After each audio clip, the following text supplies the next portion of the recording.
कुशगढ़ में लगभग 125 वर्ष पुरानी गौशाला में 87वें गोपाष्टमी कार्यक्रम का 3 दिवसीय कार्यक्रम आयोजित हुआ, जिसमें दिव्य ज्योति जागृति संस्थान नूरमहल की आशुतोष जी महाराज के शिष्यों ने अपने प्रवचनों और भजनों के माध्यम से श्रद्धालुओं को भक्ति के रस में रंग दिया। इस मौके पर कथावाचिका साध्वी जयंती भारती ने अपने प्रवचनों के माध्यम से गौ माता और भगवान कृष्ण की महिमा का गुणगान भी किया। इस मौके पर अपने भजनों के माध्यम से उन्होंने कहा, चलिए अब भजन के साथ भी आप लोगों ने ऐसे ही सहयोग देना है।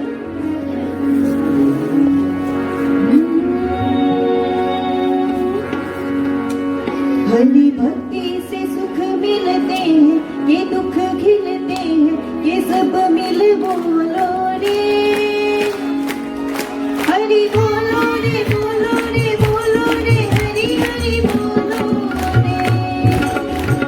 हरि भक्ति से सुख मिलते हैं, ये दिल खिलते हैं, ये सब मिल बोलो रे। हरि बोलो रे, बोलो रे, बोलो रे, हरि हरि बोलो रे। हरि बोलो रे, बोलो रे, बोलो रे, हरि हरि बोलो रे।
बोलो रे बोलो रे बोलो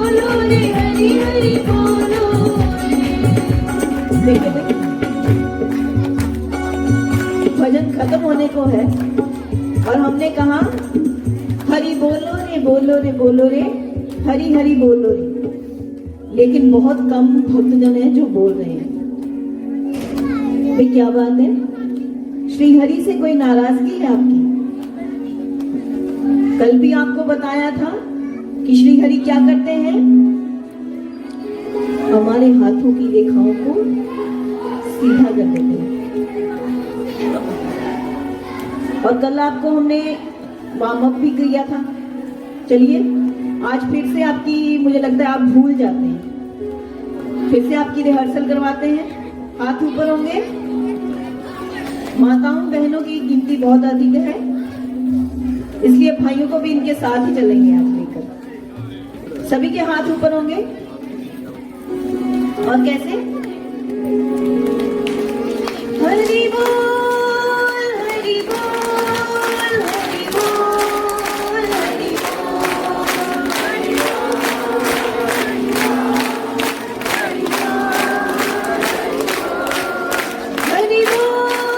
हरि बोल हरि बोल हरि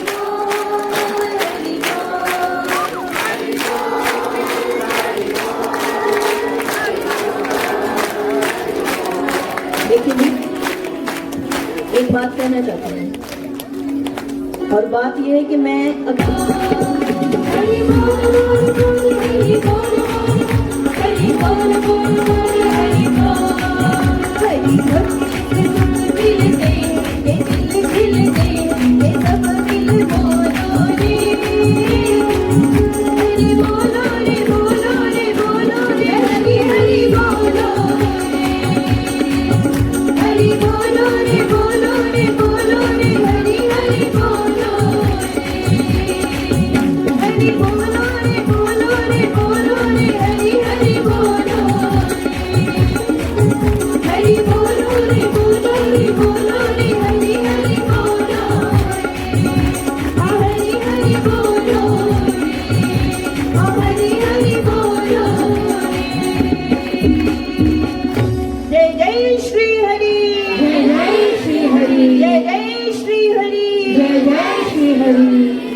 जिनके श्री चरणों में जब हमारा मन रम जाता है, वो हमारी स्मृति में, हमारी याद में, हमारी हर श्वास में बसते हैं,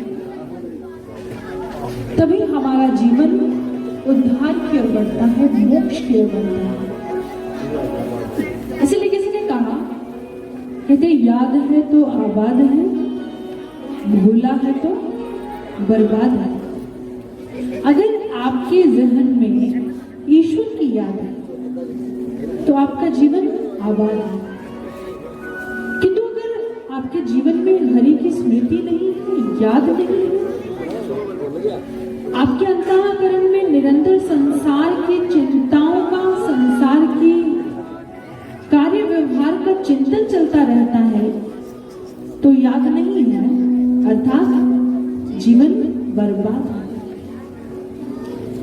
सोचकर देखिए, जिनकी कृपा से हमें यह मानवतन मिला है, जिनकी कृपा से, जिनकी शक्ति से सृष्टि संचालित है, जो संपूर्ण सृष्टि का आधार है, सार है, हम भगवान श्री कृष्ण को माखन चोर कहते हैं। क्यों कहते हैं? भगवान माखन ही क्यों चुराते हैं? माखन एक प्रतीक है।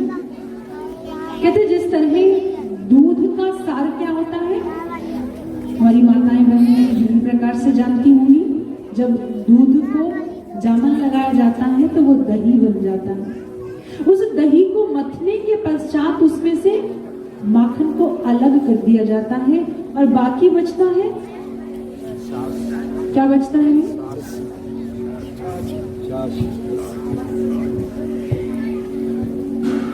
क्या बचता है पीछे?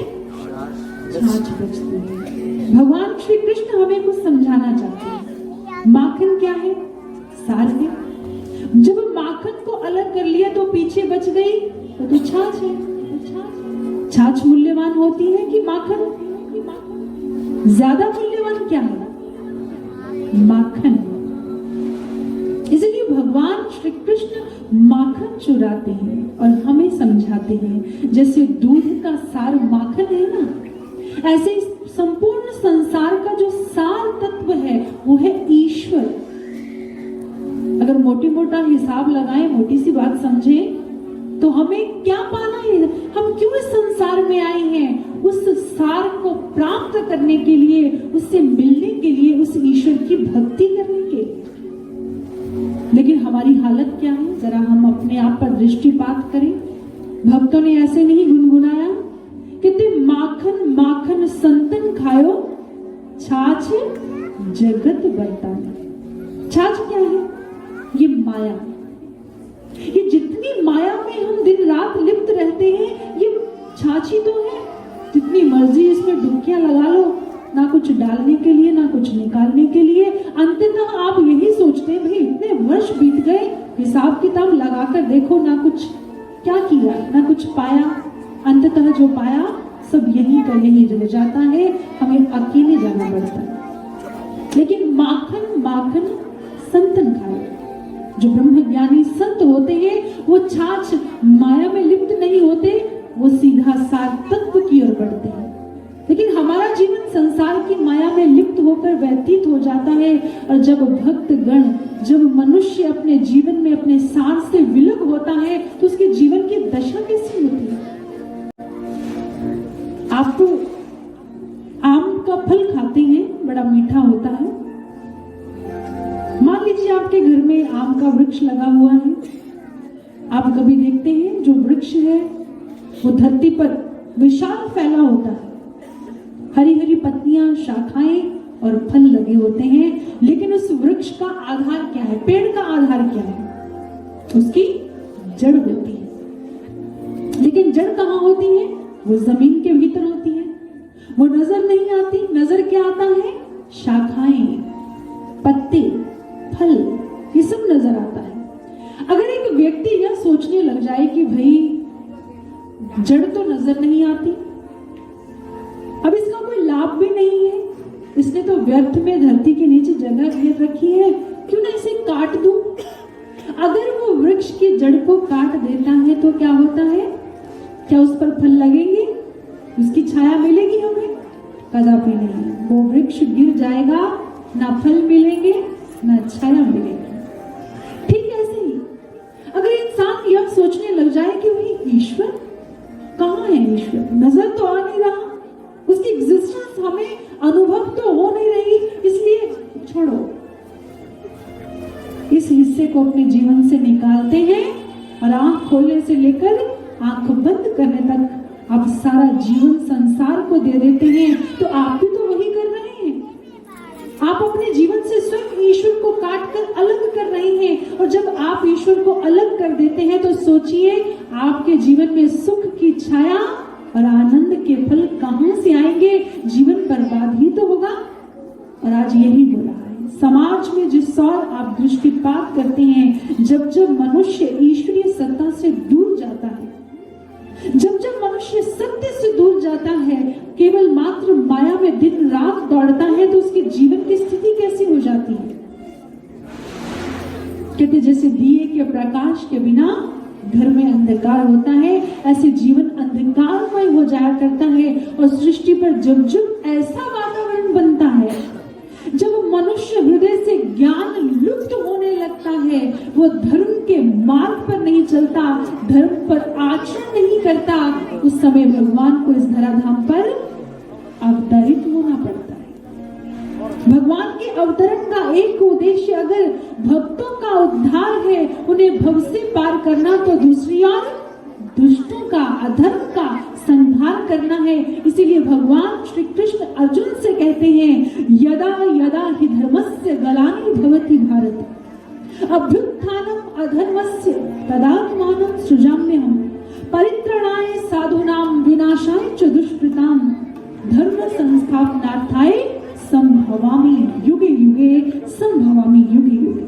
हे पार्थ, जब जब भी धर्म की हानि होती है, अधर्म में वृद्धि होती है, तब हमें इस धरा पर मानव रूप में आना पड़ता है और आकर धर्म की पताका फिर से लहरानी पड़ती है। और जब भगवान आते हैं तो क्या करते हैं? वो बाहर कुछ रोपित नहीं करते हैं, वो हर मानव के अंतःकरण में पुनः जो ज्ञान लुप्त हो रहा है उसके बीज रोपित करते हैं। जो मानव भगवान को भूल रहा है उसे पुनः भगवान से जोड़ते हैं। जो इंसान मानवीय मूल्य, नैतिक मूल्यों से नीचे गिर रहा है, जो मानव का ह्रास हो रहा है, जो अधर्म के पथ पर बढ़ रहा है, उसकी अंगुली थामकर फिर से उसे धर्म के मार्ग पर बढ़ाते हैं, उसे एहसास अनुभव करवाते हैं तुम मानव हो, मानवीय गुणों से परिपूर्ण हो, तुम दानवता की ओर मत बढ़ो।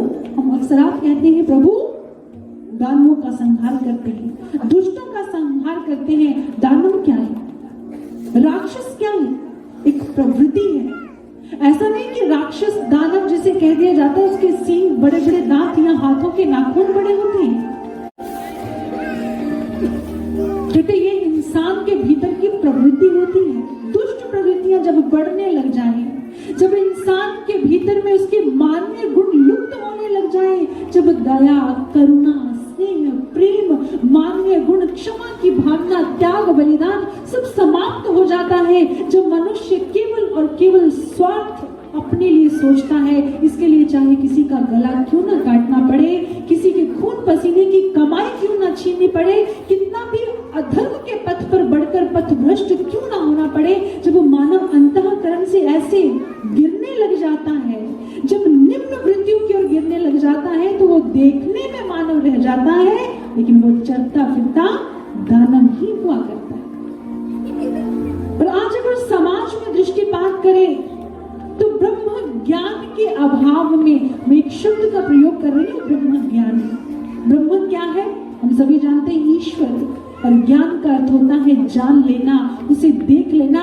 आज ईश्वर मिलन के अभाव में, ईश्वर से कोसों दूर मानव के भीतर में कहीं ना कहीं छोटी छोटी दानवी प्रवृत्तियां घर कर चुकी हैं। तभी तो समाज की दशा दिन प्रतिदिन बद से बदतर होती चलती है।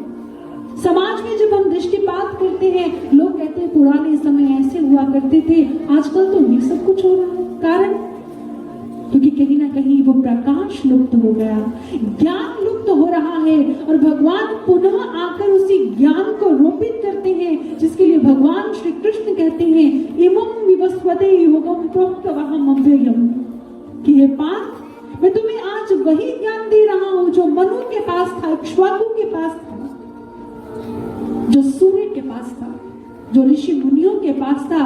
समय रहते वो लुप्त हो गया, लेकिन आज फिर तुम्हें दे रहा हूं। मैं तुम्हें स्व का ज्ञान करवा रहा हूं, तुम्हें अपने वास्तविक विराट स्वरूप का दर्शन करवा रहा हूं। इसलिए जीवन में जब तक सद्गुरु नहीं आते हैं, ऐसा ब्रह्म ज्ञान हमारे जीवन में प्रकट नहीं होता है, तब तक हमारा जीवन उत्थान नहीं, पतन की डगर पर बढ़ रहा है। कहते हैं, किसी ने बड़ा सुंदर कहा है, कहते ना शांति के गीत है, ना प्रेम का प्रकाश है। मैं कुछ नहीं कहूंगी, आप इस भजन की पंक्तियों के साथ अपने जीवन को टैली करके देखते जाइए।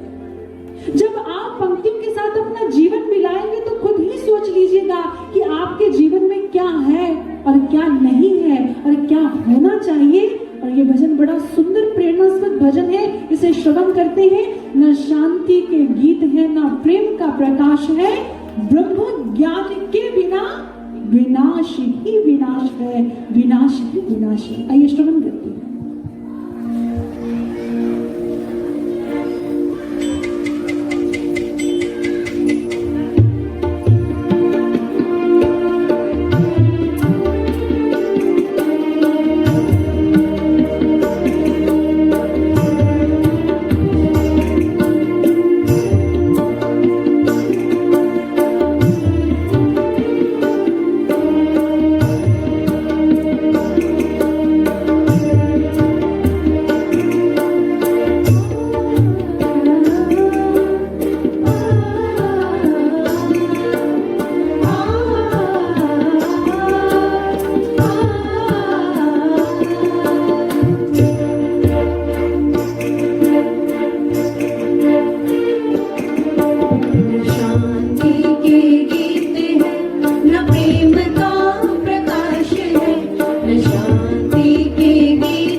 विनाशिनी विनाश है।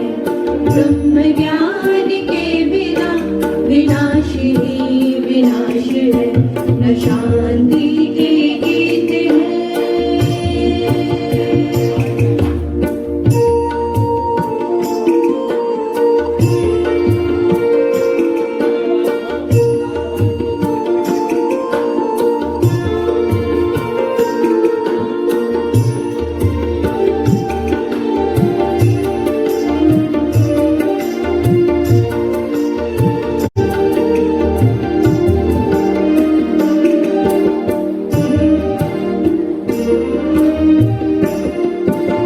कैसी है ये उन्नति, कैसी खोज दीन है। जिसको देखो अपनी स्वार्थ सिद्धि में लीन है।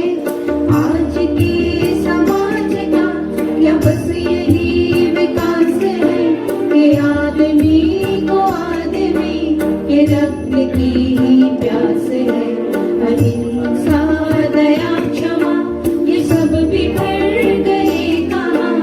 सभ्यता के सारे मूल्य जाके मर गए कहाँ।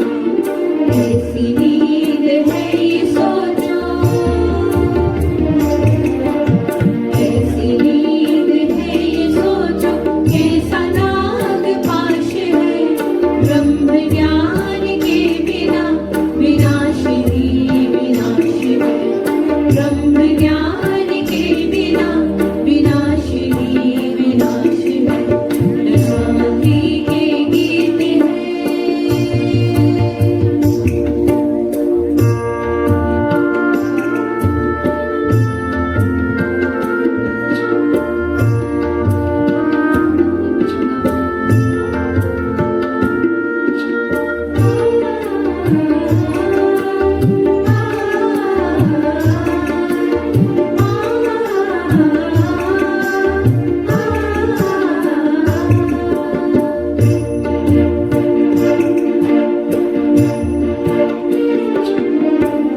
हाल से मनुष्य इस तरह बेहाल बन गया। बुद्धि का फैलाव में आत्मा का काल बन गया। जा रहे हैं पर कहाँ, सभी के मन में द्वंद्व है। मृदंग है न ताले है, न लय ना ही छंद है। बुझ गए हैं दीप सब, हर तरफ अंधेरे हैं। नाचते हैं जिस पे हम, बारूद का वो ढेर है। लहू लुहान है धरा, लहू लुहान है धरा कि जैसे जिंदा लाश है। ब्रह्म ज्ञान के बिना विनाशिनी विनाश है। ब्रह्म ज्ञान के बिना विनाशिनी विनाश है। न शांति के गीत है।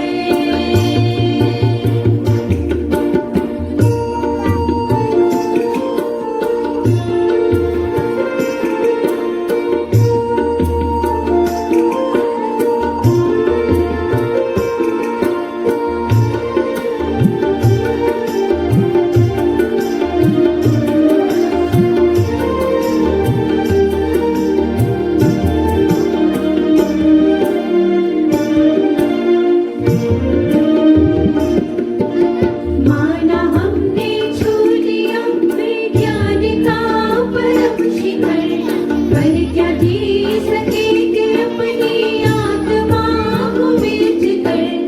एक दरार भरती नहीं दूसरी दरार से।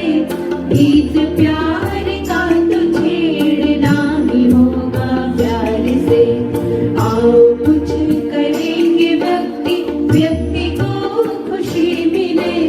नफरतों की सब दीवार दायरे सभी मिटे।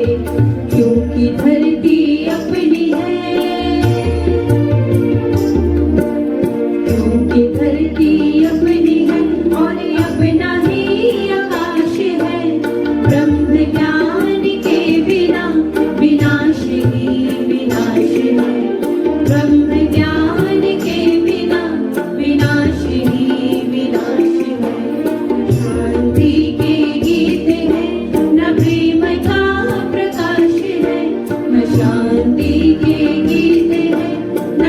मन का प्रकाश है, ब्रह्म ज्ञान के बिना विनाश ही विनाश है, ब्रह्म ज्ञान के बिना विनाश ही विनाश है, ब्रह्म ज्ञान के बिना विनाश ही विनाश है, न शांति के गीत है।